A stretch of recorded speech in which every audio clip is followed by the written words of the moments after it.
Olá, tudo bem? Eu sei que se você é um usuário padrão aqui do YouTube ou das redes sociais em geral, você não tem paciência para vídeos longos.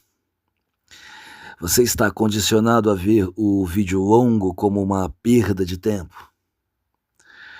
Mas eu talvez seja aquele que terá que te dizer uma coisa, algo que você precisa ouvir mais cedo ou mais tarde. Nem todo assunto do mundo pode ser exposto ou compreendido num videozinho de 5 minutos.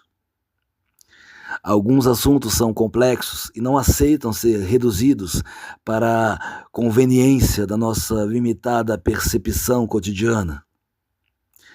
Alguns tópicos exigem um mergulho em certas áreas da psique humana que não é possível em 140 ou 1400 caracteres. E não é que você não possa fugir de tais assuntos, de tais complexidades que ameaçam o teu dia útil. É que se você busca um certo entendimento do mundo, uma certa compreensão da realidade que te cerca, você tem que, às vezes, fazer o sacrifício do prazer imediato e se sentar e ouvir uma longa conversa, ou ler um livro enorme, ciente de que você não está ali gastando, perdendo o teu tempo, de que o período que você gasta com aquela atividade te será proveitoso de alguma forma. Eu sei que a moda no YouTube hoje é o vídeo curto, onde o autor discorre sobre qualquer assunto do modo mais raso possível, especialmente com imagens de IA maravilhosas. Eu escolhi, neste canal, não usar IA para criar vídeos bonitinhos, mas ocos de conteúdo. E também resolvi postar vídeos longos, em vez do popular videozinho de 5 ou 8 minutos. Sabendo que 99,999% das pessoas jamais prestará atenção em nada do que eu tenho a dizer. Mas isso não me importa. Não ganho a vida com isso aqui. Não estou aqui atrás de número de seguidores. O mais importante, eu não sou um filósofo acadêmico. Eu sou um homem comum, como qualquer outro, buscando entender minimamente a realidade da vida. Talvez esse seja o meu ponto de contato contigo. Não quero me vender aqui como dono da verdade, quero que você entenda que às vezes a realidade humana me deixa tão desconcertado quanto a você. Não quero me arvorar em guru, porque não tenho nem conhecimento nem paciência para isso. Mas tento, acima de tudo, trazer um tipo de conversa que foge daquilo que a maioria aqui oferece ou busca. Fruto de reflexão, não de emocionalismo barato. E um assunto particularmente quente nos dias de hoje é o nacional-socialismo, o infame nacional-socialismo, abreviado para nazismo. Um tópico ao qual milhões de páginas de livros e bilhões de horas de vídeo já foram dedicadas, sem que ninguém, até onde eu saiba, tenha conseguido explicar satisfatoriamente esse fenômeno histórico que dividiu a história da Europa em duas. Até hoje, o termo nazismo é um tabu para muitos. Falar em nazismo é falar em tirania extrema, é falar em massacre indiscriminado de minorias, dos diferentes, é falar em campos de concentração, é falar na maldade humana na forma mais plena, personificada na infame figura de Adolf Hitler. E se o nazismo é um tema que eriça tanto a imaginação, o que dizer de Adolf Hitler? Esse é seguramente uma das figuras mais comentadas e dissecadas da história, embora você possa acompanhar enquanto eu formulo a seguinte indagação. Alguém, até hoje, já entendeu de fato Adolf Hitler, o fenômeno histórico Adolf Hitler? Ou tudo o que temos são, de um lado, os horrorizados e de outro os apologistas. De um lado, os inimigos mortais, do outro, os sectários. É certo que a simples imagem de Hitler já coloca em polvorosa a sensibilidade de muitos. O quê? Imagina o que esse sujeito teve coragem de fazer? Isso era um monstro. Assim bradam os indignados. Mas a pergunta que eu costumo me fazer é: será que esses indignados não apenas escolheram um alvo fácil e óbvio para a sua indignação? Ou também, será que esses indignados conseguiriam aceitar que o que Hitler fez continua sendo feito até hoje por muitos, que não têm um centésimo da sua má fama? Será que Hitler se tornou simplesmente um espantalho que sintetiza uma pretensa repulsa à violência, enquanto a violência continua a ser perpetrada por aí, das mais diferentes formas? Ou devemos concluir que, depois do Holocausto e do nazismo, o homem ocidental realmente se tornou melhor? Bom, vejamos, é certo que na Alemanha o nazismo se tornou um tabu tão grande que se pode dizer que a chance de um novo Hitler aparecer por ali é mínima. Os alemães desenvolveram um sentimento de culpa pelo Holocausto sem precedentes na história. Mas eles não fizeram isso simplesmente porque, entre eles, surgiu e tomou o poder o pior de todos os monstros.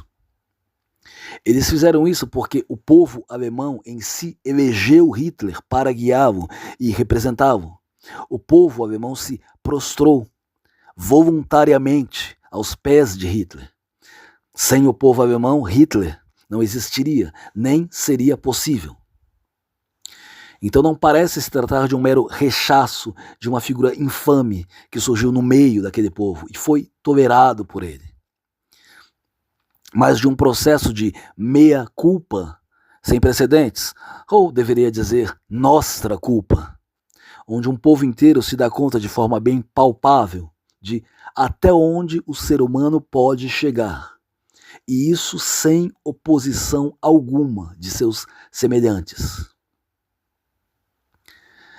Você sabe que este canal tem como foco o egoísmo. E você também sabe que não existe termo mais vilipendiado aqui nas redes sociais que o egoísmo. Também deve saber que muita gente adora até negar a possibilidade do egoísmo ser levado a sério, partindo do pressuposto que o ego, o sujeito, é uma quimera. Você pode encontrar trocentos vídeos aqui batendo nessa tecla. Aí quando você chega em Hitler, ou quando você coloca suas mãos no Mein Kampf, e você vê o ego descomunal de um sujeito em ação, você se pergunta o que você não está conseguindo entender, o que você está perdendo. O ego não existe. E aqui está você diante de um dos maiores egos que já existiu. De fato, Hitler leva o egoísmo a um outro patamar. No caso dele, o termo certo parece ser nem egoísmo, mas egolatria ou egomania. Porque ele se cultua a um tal ponto que ele precisa ver o ego dele refletido em toda parte. Até Donald Trump, outro notório egomaníaco, parece ser fichinha perto de Hitler.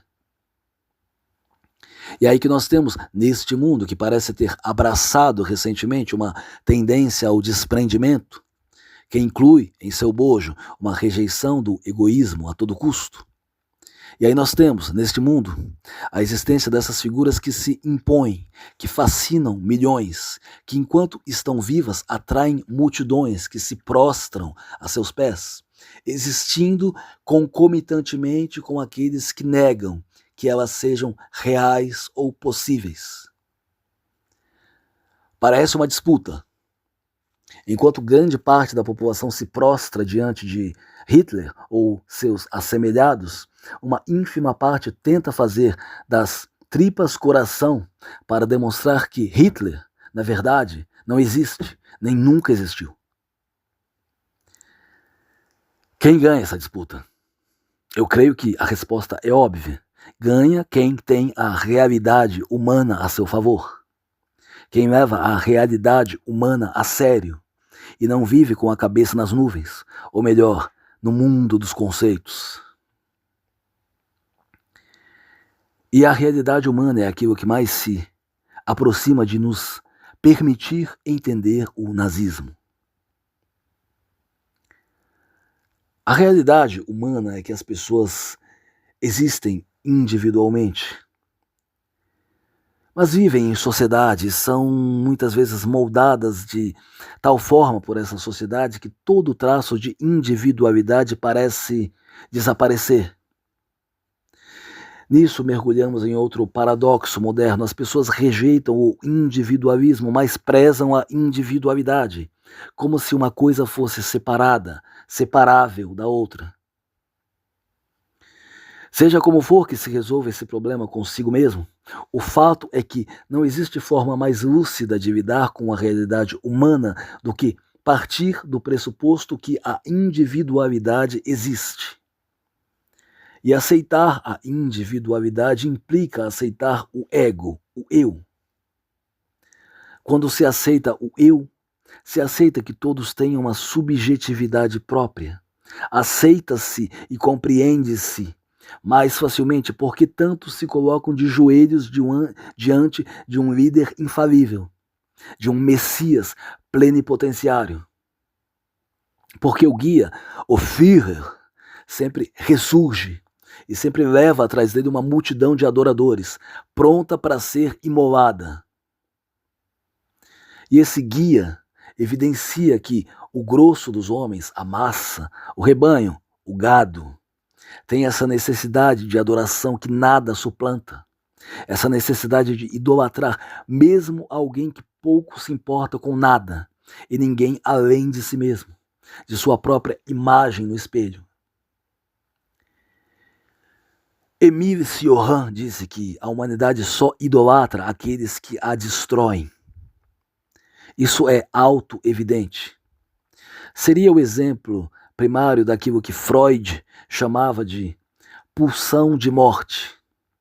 Uma vontade congênita de ver tudo ser destruído, a começar por si mesmo. Espera um pouco, vamos com calma que isso aqui está só começando. Há alguns anos atrás eu me propus a tarefa de ler Mein Kampf, a famosa biografia e testamento político de Adolf Hitler, integralmente. Não foi uma tarefa fácil. Primeiro, porque Hitler estava longe de ser um intelectual. E segundo, porque seu estilo, por assim dizer, muito empolado e visceral, ele escrevia como discursava, tipo, dizendo para o leitor: você entendeu o que eu disse ou não, seu imbecil? Esse estilo não facilitava muito as coisas. Era esse mesmo tom em cada página. Mas mesmo em meio ali àquela prolixidade misturada com egomania tão característica de Hitler, o leitor consegue se dar conta que, afinal, por trás de toda diatribe, de toda ênfase e teatralidade, existia um ser humano, um homem como qualquer outro. Os poucos parágrafos que Hitler dedica à história de sua vida e da sua família não diferem muito do que qualquer um experimenta na vida enquanto está crescendo. Mas a verdade é que Mein Kampf é muito mais político do que biográfico. São páginas e mais páginas dedicadas a atacar aquilo que o autor via como as grandes chagas do mundo em que vivia. Mais especificamente, o judaísmo e o socialismo de Karl Marx. Sim, se Adolf Hitler é o herói de Mein Kampf, podemos dizer que Marx era o vilão. Hitler odiava Marx com todas as suas forças, sendo que a única palavra que compete no texto com der Jude, ou seja, o judeu, é o bendito do marxismo. É curioso que Hitler não chega nunca a citar Marx ou a ofendê-lo pessoalmente, diretamente, mas a sombra do economista está ali o tempo todo. É patente que o problema essencial de Hitler era mais que o judaísmo, lembrando que Marx era judeu. Eu diria que o seu inimigo principal era a ideia central que move o marxismo, ou seja, a igualdade entre todos os homens, todas as raças. Como nenhuma outra doutrina moderna batia tanto na tecla da igualdade como o socialismo marxista, Marx era um alvo óbvio. Daí nós chegamos a outra questão interessante. Como o nazismo é uma abreviação de nacional-socialismo, muita gente gosta de afirmar hoje em dia que tanto o nazismo quanto o socialismo partilham a mesma característica de serem movimentos de esquerda. Essa é uma leitura equivocada, para variar, de certo contingente de partidários da direita que querem porque querem acreditar que a esquerda é responsável por todas as atrocidades na história humana. Infelizmente, essas pessoas gostam de seguir e reproduzir chavões, frases de impacto, mas não pensam minimamente no que dizem. Porque a única coisa em comum entre o nacional-socialismo e o socialismo propriamente dito é o termo social, que nos dois casos quer dizer coisas completamente diferentes. Resumidamente, podemos dizer que, enquanto o primeiro movimento vê a sociedade de modo extremamente restrito, reduz a sociedade e, portanto, a aplicação do termo social a uma ínfima parcela da humanidade, o segundo movimento, o socialismo marxista, engloba a humanidade como um todo, vê a humanidade como um todo e insiste que as diferenças entre os homens são superficiais. O nazismo é de fato socialista, mas no sentido de que a sociedade, o avanço e a consolidação da sociedade é o seu foco, mas isso em detrimento do resto do mundo. Ser socialista não quer dizer que a humanidade inteira é uma coisa só para o sujeito. Ele pode acreditar, como Hitler acreditava, que a sua sociedade, a sua pátria, a sua nação é um grupo privilegiado, é a própria sociedade, enquanto todas as outras são escória, são qualquer coisa, menos uma sociedade que se preze. O socialismo, na visão marxista, sim, busca acolher toda a humanidade num agrupamento só. Busca vencer as diferenças superficiais em prol daquilo que é a necessidade comum de todos os homens, sobreviver. É uma diferença gritante. Na verdade, uma coisa é o exato oposto da outra. Daí ser evidente que o grande problema de Adolf Hitler era o pensamento de Karl Marx, não o judaísmo propriamente dito. Vê-se daí que é temerário chamar o nacional-socialismo de movimento de esquerda, uma vez que este último termo está geralmente associado a uma defesa intransigente da igualdade essencial entre os homens.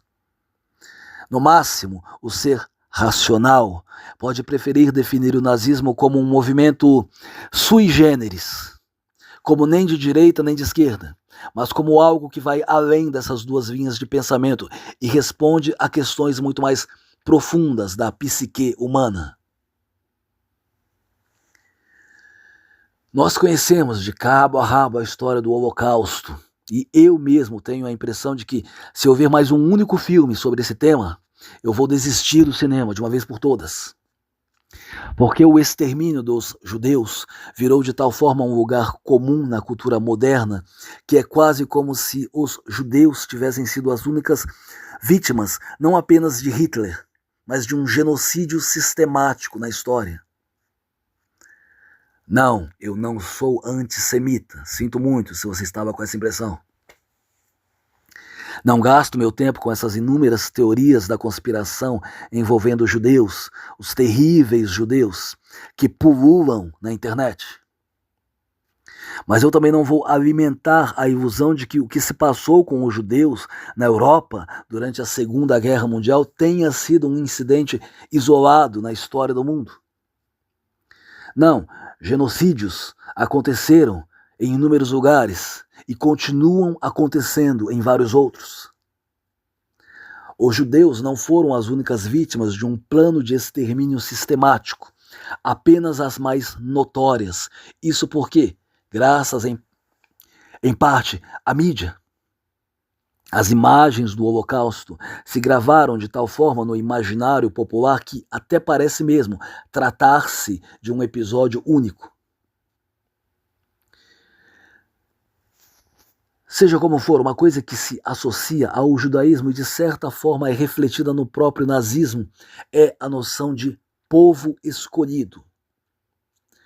Assim como o nazista, o ariano, se via como o ápice da evolução humana, como a raça primordial, o judeu passa a vida acreditando que seu povo, que ele, é privilegiado aos olhos do Criador.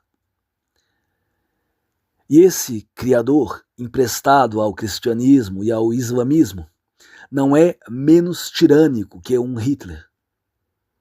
Porque, veja bem, ele tem um povo escolhido, ele não admite ser contrariado, e ele condena todos aqueles que ousam desobedecer às suas ordens, ou simplesmente que estejam fora desse povo que ele julga superior. Não há uma breve e dolorosa estadia num campo de concentração, mas há uma eternidade de sofrimento. Assim como o ariano está em completa separação em relação ao resto dos homens, resto no sentido literal, o judeu também está. Ele é um privilegiado, enquanto todos os outros chafurdam na ignorância e na escuridão eterna.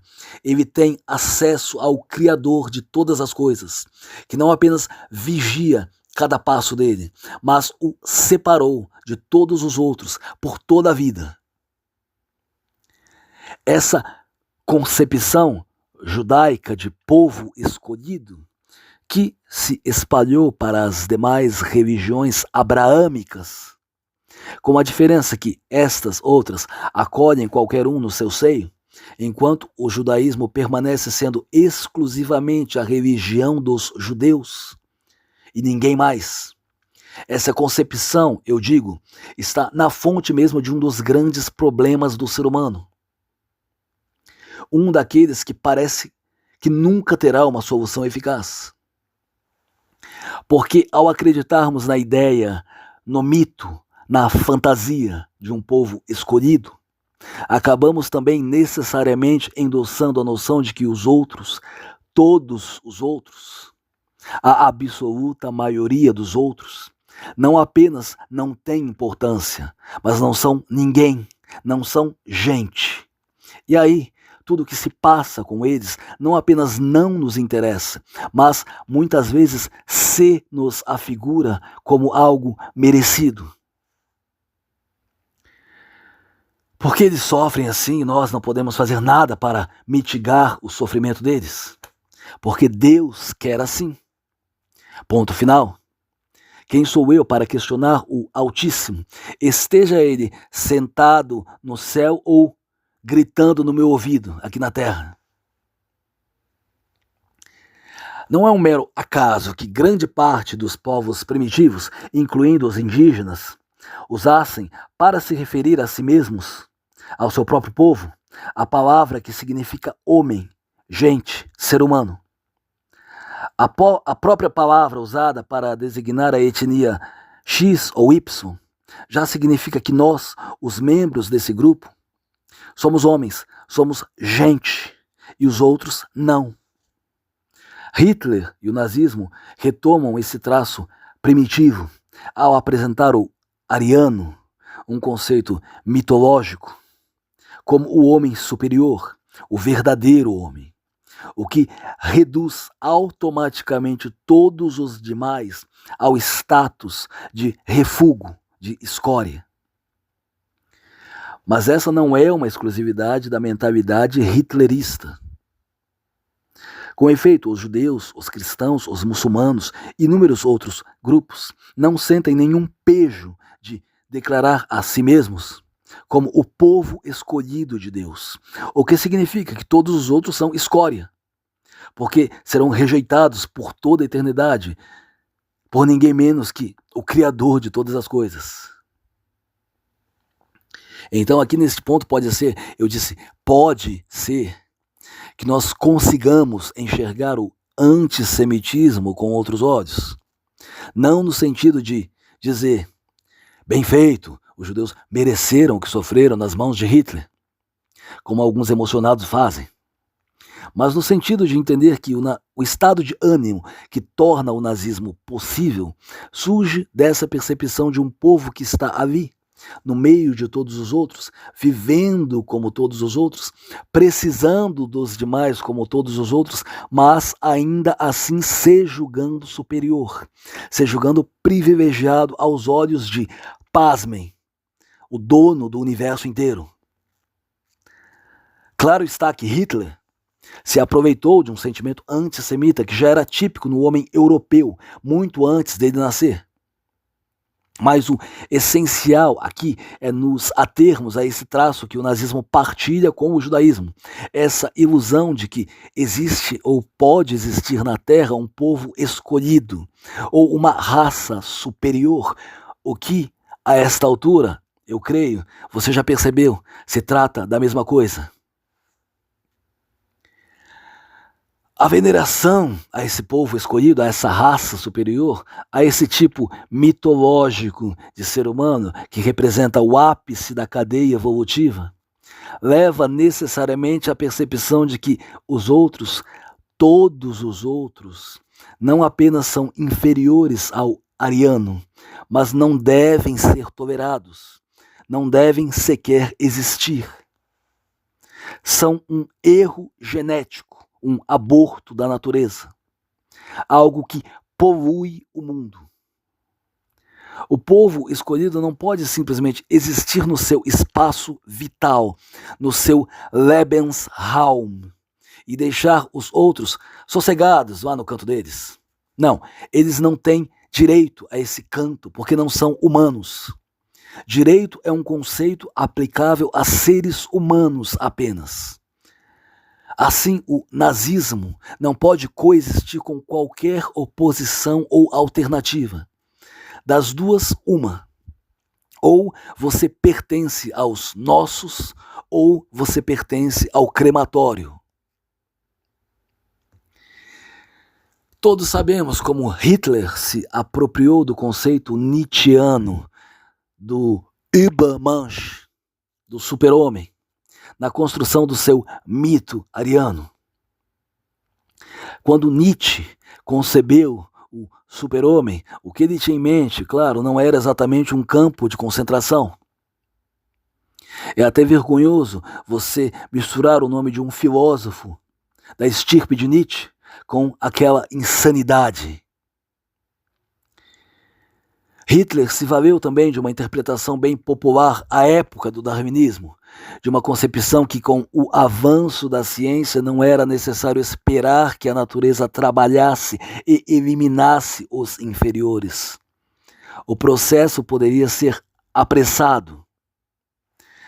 Não foi Hitler o primeiro a enaltecer e incentivar a eugenia, é claro, mas ela é uma parte vital do seu modus operandi.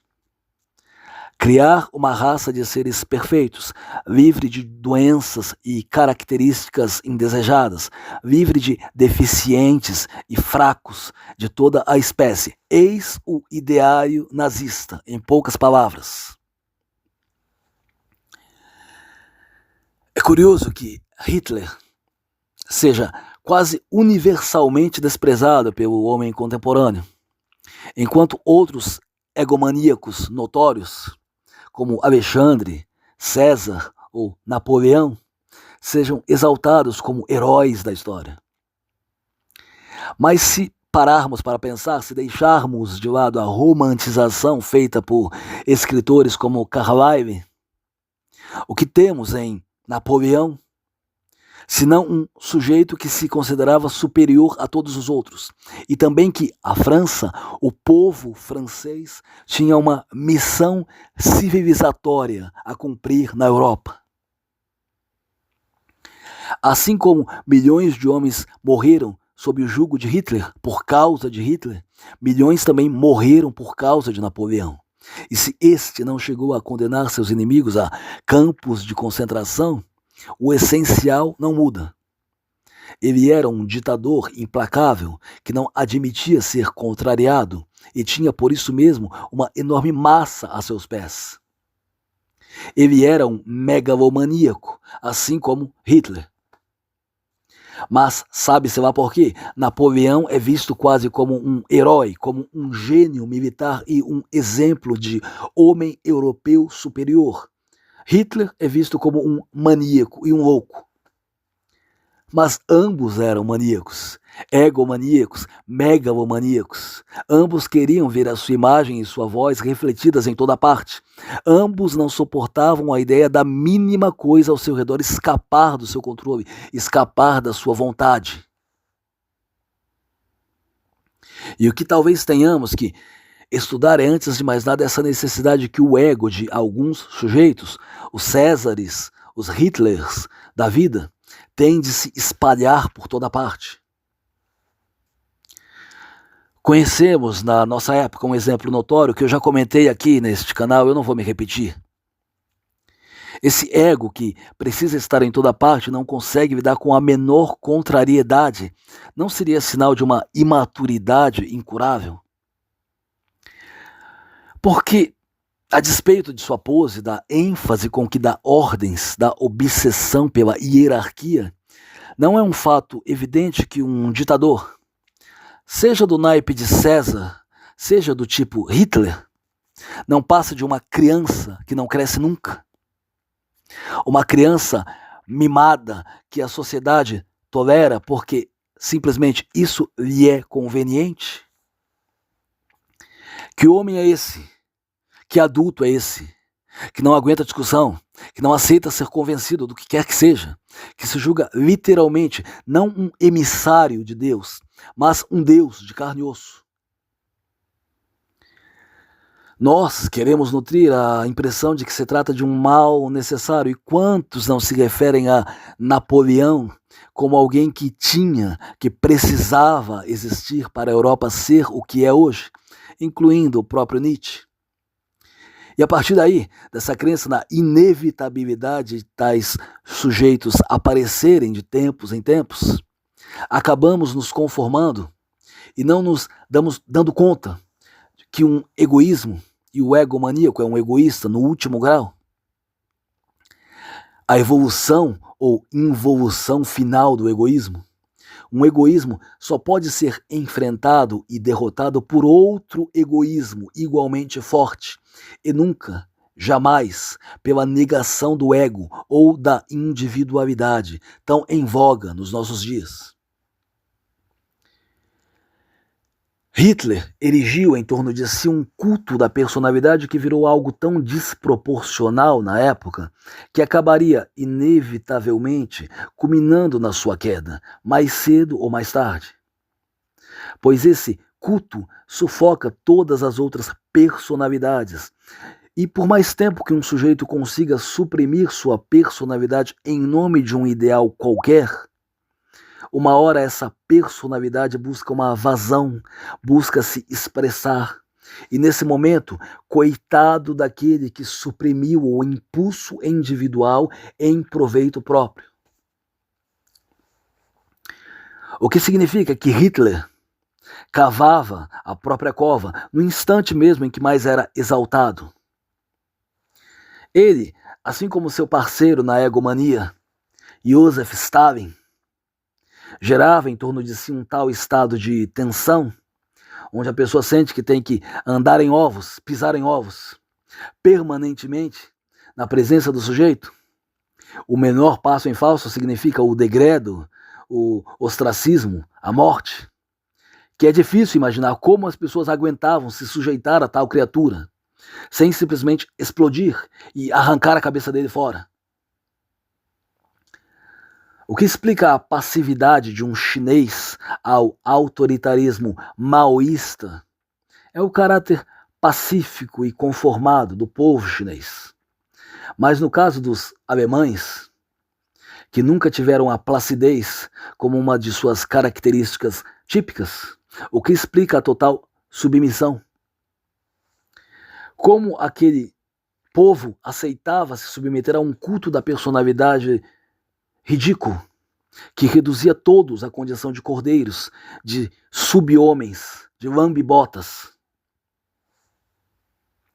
Eu não posso pretender ignorar o poder da propaganda de massa sobre as pessoas. Sabemos como estar numa multidão nos torna sugestionáveis. Um sujeito com ares de líder implacável gritando, e no caso de Hitler era literalmente gritando, palavras de ordem na cabeça de uma pessoa que esteja passando por dificuldade ou que guarde dentro de si ressentimentos contra os alvos que aquele líder ataca. Esse sujeito dá a impressão, grava na nossa cabeça a impressão de ser diferente de todos os outros. Daí para o fanatismo é um pulo, principalmente num ambiente como era a Alemanha hitlerista, onde todos os outros embarcam no mesmo entusiasmo, onde todos parecem repetir em uníssono as palavras de ordem do Führer. Líderes messiânicos são uma das coisas mais recorrentes na história da humanidade, e se o fanatismo das massas hitleristas te surpreende, volta teus olhos para outras massas por aí, não menos entusiasmadas e cegas que aquelas, e você verá que o fenômeno é recorrente. Mas seria só a propaganda e o fanatismo do qual grande parte da humanidade parece ter necessidade, aí incluindo os alemães, famosos por terem dado ao mundo um sem número de grandes intelectos? Seriam esses os únicos fatores a explicar o nazismo? Não, eu já disse aqui inúmeras vezes, eu acho que, além do egoísmo do indivíduo, existe o egoísmo da sociedade. Pensemos no reino animal. Aliás, voltemos para o reino animal, de onde só saímos na nossa imaginação. O que se verifica no reino animal, além da luta encarniçada dos indivíduos pela sobrevivência? A luta das espécies pela sobrevivência. Nós somos, ao mesmo tempo, indivíduos e membros de uma espécie que luta para sobreviver a qualquer custo. Existe o egoísmo particular daquele ser, daquele sujeito que quer garantir para si o melhor alimento, a melhor parceira sexual e, por trás disso, subjacente a isso, sem que o sujeito se dê conta, existe o egoísmo da espécie, lutando para manter aquele sujeito, aquele instrumento de sua perpetuação, vivo pelo maior tempo possível, ao menos enquanto ele tiver a capacidade de reproduzir essa espécie indefinidamente. O egoísmo da sociedade reflete o egoísmo da espécie. A sociedade, o povo, a nação, a tribo, quer continuar existindo indefinidamente. O sujeito, o cidadão, o membro da massa sem nome, sem rosto, é um instrumento dessa luta pela sobrevivência sine die. Em sua arrogância, o indivíduo pode vir a acreditar que só o seu egoísmo existe. E no caso de Hitler, temos o exemplo mais perfeito de um egoísmo totalmente fora de controle, tornado egomania. Mas ainda assim, ele continua sendo um instrumento de sua espécie ou do seu povo. Quando os alemães aceitaram colocar Hitler no poder e o manter lá, mesmo quando todo mundo estava ciente de todas as atrocidades que ele praticava e mandava praticar, Eles não estavam simplesmente se submetendo à força de um ditador que tomou o poder nas mãos e não tolerava dissidência. Eles estavam corroborando um estado de coisas que correspondia ao que eles queriam. Não apenas porque a Alemanha tinha sido completamente humilhada ao fim da Primeira Guerra Mundial, mas porque, com Hitler, o povo podia dar vazão a sentimentos primitivos subjacentes que estavam escondidos por um bom tempo, mas que podiam agora aflorar impunemente. O antissemitismo, claro, entra nessa parte, mas os judeus não foram as únicas vítimas ali. O alvo principal eram os terríveis comunistas e toda e qualquer minoria que não se encaixasse na visão restritíssima que o nazismo defendia de ser humano. Uma massa de pessoas sofrendo com condições adversas é altamente sugestionável.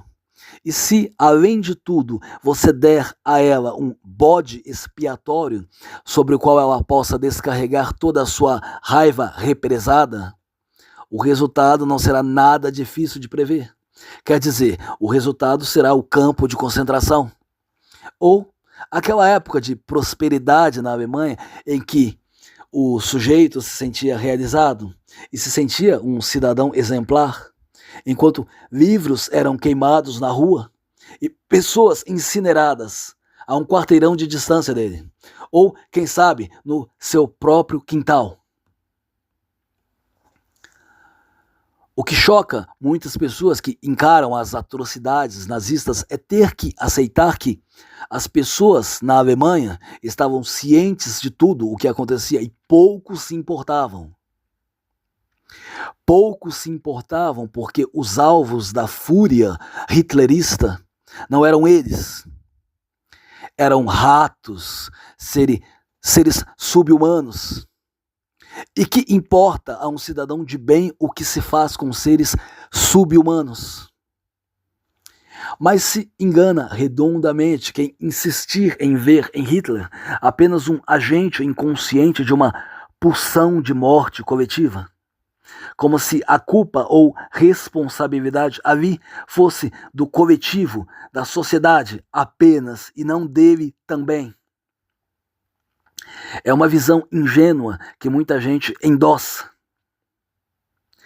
A sociedade molda e cria o sujeito. O sujeito em si mesmo não é nada, não faz nada por si mesmo. Na verdade, temos que ter em mente que Hitler não apenas sabia de tudo o que estava fazendo, mas fazia porque queria. E mesmo que pudesse voltar atrás, faria tudo de novo, quantas vezes fosse necessário. Pode-se classificar Hitler como um psicopata, como alguém sem o mínimo de empatia, mas essa visão tende a isentá-lo de culpa, porque nós sabemos, a psicopatia é uma doença. Nossa sensibilidade moderna se recusa a aceitar que um homem pode ser perfeitamente lúcido e são, ter controle de si mesmo e ainda assim cometer as maiores atrocidades, simplesmente pela vontade de fazê-lo. Quando se inclui os alemães na fatura do nazismo, não é para isentar Hitler de culpa, é para demonstrar que ninguém ali era inocente. O povo poderia simplesmente esmagar Hitler, se quisesse. Mas não o fazia porque Hitler era conveniente para ele. E Hitler sabia disso, sabia que estava explorando o lado mais sádico do povo e com a plena anuência deste. No Mein Kampf, há dezenas e dezenas de páginas dedicadas à propaganda de massa. A famosa propaganda que compara os judeus a ratos está já esboçada ali. Hitler comparava o inimigo a uma praga. E uma praga, você sabe, precisa ser exterminada. Não há meio termo com ela. E fazendo isso, ele como que resumiu não apenas a tática de guerra, que consiste em planejar a aniquilação total do inimigo, mas também exemplificou o que sempre foi feito aqui neste planeta, desde que o mundo é mundo. Essa já citada separação entre os seres humanos de verdade e o resto da humanidade, que Hitler partilhava com o mais amável e desinteressado dos cristãos. O egoísmo da espécie e o egoísmo do grupo podem ser traduzidos da mesma forma. Contanto que nós estejamos bem, os outros que se danem. A sociedade humana reflete a natureza em tudo, assim como para uma espécie qualquer. Só importa a própria sobrevivência. Ela não pensa nas outras espécies ou no resto da natureza. De forma alguma. A sociedade só quer sobreviver pelo maior tempo possível, e os outros que se virem ou se danem. Os antigos romanos chamavam todos os povos de bárbaros. O que queria dizer que, fora de Roma, não havia civilização. A Igreja Católica, herdeira do Império Romano, atualizou essa crença no seu famoso dogma: não há salvação fora da Igreja. Quer dizer, antes os seres humanos eram os romanos, agora são os católicos. Os outros são escória. Todas essas distinções vêm a dar na mesma coisa, o egoísmo do grupo. Nós estamos certos, vocês estão errados. Nós somos gente, vocês são ratos. E ponto final. Mas quantos grupos fazem essa autocrítica? Quantos aceitam que o episódio nazista foi só um exemplo particularmente assustador de um fenômeno tão antigo quanto a própria raça humana? Existem dois egoísmos em ação. O egoísmo do sujeito, que adora ter o poder, adora mandar, ter uma multidão a seu comando, adora ver as suas ordens serem seguidas, e um grupo de pessoas que se submete ao poder dele por motivações próprias, que vê aquele ditador como um instrumento necessário, pelo menos até dar a hora de cortar as asas dele e trocá-lo por outro, igual ou pior. Hoje em dia o nazismo é um termo mais em voga do que nunca, não apenas porque a pecha de nazista é atirada na cara de qualquer um que demonstre alguma inclinação extremista, mas porque há todo um contingente de pessoas que querem desmistificar Hitler. Querem ou reescrever a história e dizer que Hitler não foi o monstro que dizem, ou dizer que o que ele fez foi bem feito. Os partidários deste último ponto de vista invariavelmente são antissemitas e veem uma conspiração judaica pela dominação mundial em toda parte. Quer dizer, em nome de uma teoria da conspiração ou do prazer de ser diferente, de ser fora da curva, um monte de imbecil endossa as atrocidades nazistas sem se dar conta que as vítimas de Hitler não eram apenas judeus, mas os fracos, os doentes e literalmente qualquer um que não se adequasse à visão hitlerista do ser humano. Quer dizer, um homem branco, de olhos azuis, cabelos pretos, loiros. Todo o resto da humanidade era escória para Hitler, incluindo muitos dos que o adoram hoje em dia, que dão mostras, no mínimo, de um grande masoquismo, já que não percebem que nunca conseguiriam viver, nem por um dia sequer, sob o jugo de Hitler, porque o ego dele era tão grande que ele não conseguia lidar com a mínima contrariedade, a menor dissidência. E o destino de qualquer um, mesmo os tais arianos, que o desafiasse, era a câmara de gás. esses neonazistas masoquistas da internet, que sonham com um mundo onde pudessem viver curvados e de boca fechada o tempo todo, não têm, geralmente, a menor noção do que estão falando. E só se entusiasmam mesmo é pela imagética hitlerista. Quer dizer, aquelas imagens, aqueles símbolos, a suástica, as roupas nazistas, os desfiles, as marchas, as multidões em ordem, as caminhadas pelas praças aos gritos de ordem do Führer. Tudo isso fascina essas pessoas e lhes dá uma ideia que o nazismo representa ordem, patriotismo, uma nação orgulhosa de si mesmo. Pouco importa que, por trás daquilo, exista um desejo de aniquilação, uma pulsão de morte assustadora.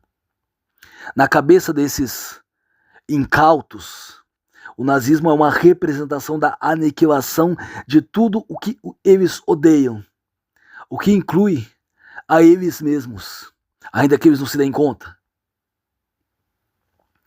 Os supremacistas brancos, quer dizer, aqueles gênios que defendem a noção que o homem europeu, branco, é superior às demais etnias, e aqueles que acreditam que os europeus devem proteger o seu Lebensraum do contágio de grupos estrangeiros, todos esses têm em Hitler um guru e modelo.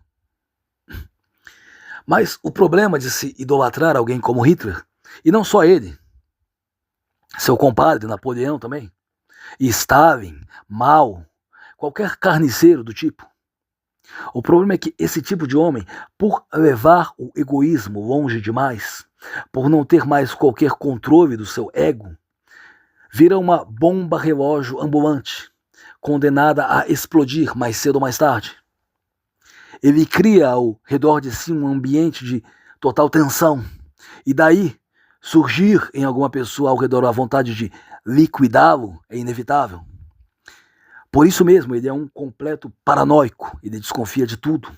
Uma simples troca de olhares é um sinal de uma conspiração, e lá vão mais dois para a câmara de gás. Mais fundamental ainda, ninguém está de fato salvo na presença de tais criaturas. Não importa se é parente ou se é o sectário mais fiel, o lambibotas perfeito. Qualquer mínimo passo em falso e a pessoa perde o direito à vida, torna-se um proscrito. E só nesse momento ela se dá conta que estava ajudando a sustentar uma completa insanidade. Só ele, o ditador, realmente importa. Ninguém mais. Ele fala horas e horas sobre as virtudes do seu povo, mas ai daquele no meio desse povo que se atrever a desafiá-lo. Por isso mesmo a tirania é insustentável a longo prazo. Mais cedo ou mais tarde, alguns ou todos se dão conta de que para o tirano só ele importa e nada mais. Então, para que a vida volte a ganhar algum significado, esse sujeito tem que ser eliminado. Enfim, o nazismo serve até hoje como reflexo e resumo de até onde o ser humano pode chegar quando nem o egoísmo pessoal, nem o egoísmo coletivo está sob controle. Que ninguém nunca diga ou pense que foi um episódio isolado ou que nunca se repetirá. Falei da pulsão de morte, esse desejo recôndito de que tudo vá pelos ares. E esse desejo está sempre presente, faz parte da humanidade, como o andar ereto. A lição que devia ficar do nazismo é mantermos os olhos abertos, não apenas para evitar a ascensão de maníacos como Hitler ao poder, mas também como agir no caso de um doido varrido como ele chegar ao poder. Não falta por aí quem adoraria que isso acontecesse. Acima de tudo, temos que entender que este é o mundo em que vivemos.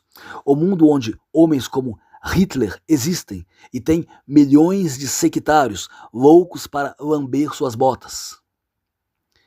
Essas pessoas, Esses homens vivem basicamente de manipular nossas emoções, de querer nos colocar num estado de tensão perpétuo, onde desejamos ardentemente uma mão forte para colocar tudo nos eixos e principalmente destruir aqueles que nós odiamos.